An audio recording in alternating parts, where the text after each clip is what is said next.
여러분 안녕하십니까?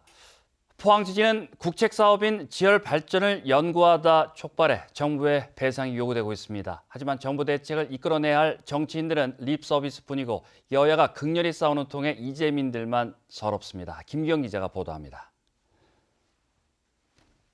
포항 지진은 지열 발전이 촉발했다는 정부 조사단의 공식 발표 후 정치권은 경쟁하듯 포항을 찾아 대책을 내놓았습니다. 추경이 4월 하순쯤 이제 국회에 제출하게 될 것 같은데 그 급한 것들은 이번 추경에 반영을 해서 여러분들한테 도움이 될 수 있도록 그렇게 하고. 법이 시민에게 언제 옵니까? 언제? 이게 답답한 거예요. 이게 가장 빠른 길이에요. 맨날 법무하고 야당 여당 싸우기만 하잖아요. 저희가 챙기겠습니다. 하지만 이들은 서울에만 가면 포항에서 보고 들은 지진 참상을 까맣게 잊습니다. 한 피해 주민의 항의는 예언처럼 정확했습니다.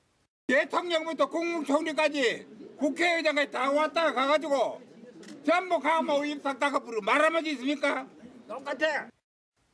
지진 피해 보상을 위한 특별법을 놓고도 민주당과 한국당이 소모전을 벌이더니 이제는 국회가 숫제 싸움판을 펼쳐 포항 지진과 강원도 산불은 관심에서 사라졌습니다. 민생을 내팽개치고도 민생을 챙기겠다고 백팩을 메고 당당하게 거리에 나선 야당 대표의 모습은 아이러니가 아닐 수 없습니다.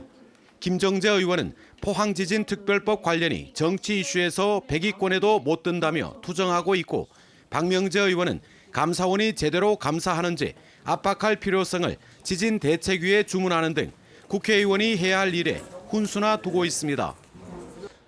우리 시민들은 정말 정치인들에게 되는 여야를 막론하고 기대가 큽니다. 그 기대에 부합하는 일을 해주셔야 됩니다.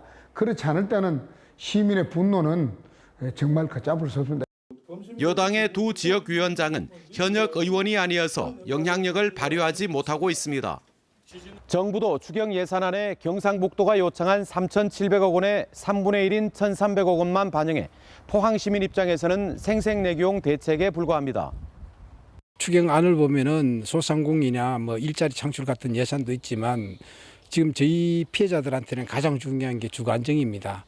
저희들 같은 경우는 1년 6개월 동안 지금 대표 생활을 하고 있는데 2년째 텐트 생활을 하고 있는 주민들은 정부와 정치권은 믿을 게 못 된다고 단언합니다.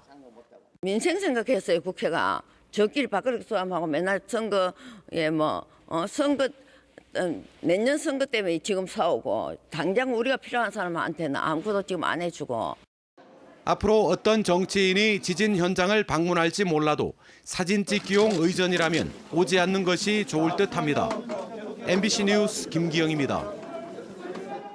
경상북도는 포항 지진을 촉발한 지열 발전소 부지에 대해 신속하고 안전한 복구 대책을 마련해 줄 것을 산업통상자원부에 건의했다고 밝혔습니다. 도는 지열 발전 사업의 영구 중단 공식화 및 지열 발전 시설과 부지의 조속한 안전 진단과 폐쇄를 촉구하는 한편 포항 지열 발전 부지 안전성 검토 전문가 태스크포스에 해외 전문가와 지역 추천 인사를 포함시켜 줄 것을 요청했습니다.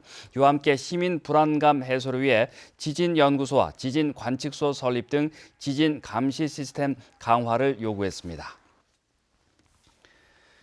대한민국 축구종합센터 후보지가 오는 13일 확정될 것으로 예상됩니다. 대한축구협회는 축구종합센터 부지 선정위원회가 오는 13일 회의를 열고 현장 실사를 벌였던 경주와 상주, 예천을 비롯한 8곳 가운데 우선 협상지를 결정할 것이라고 밝혔습니다.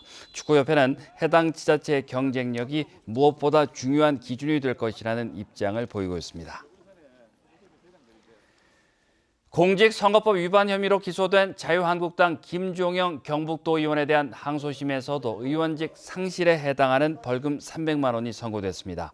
지난해 포항 6선거구에서 당선된 김종영 의원은 지역 수건 사업인 119 안전센터를 신설했다는 허위 사실을 선거 홍보문에 실은 혐의 등으로 재판에 넘겨졌습니다. 김 의원은 항소심에서 벌금 1,000만 원을 선고한 원심을 깨고 벌금 300만 원으로 감형됐지만 이 형이 확정되면 의원직을 상실합니다.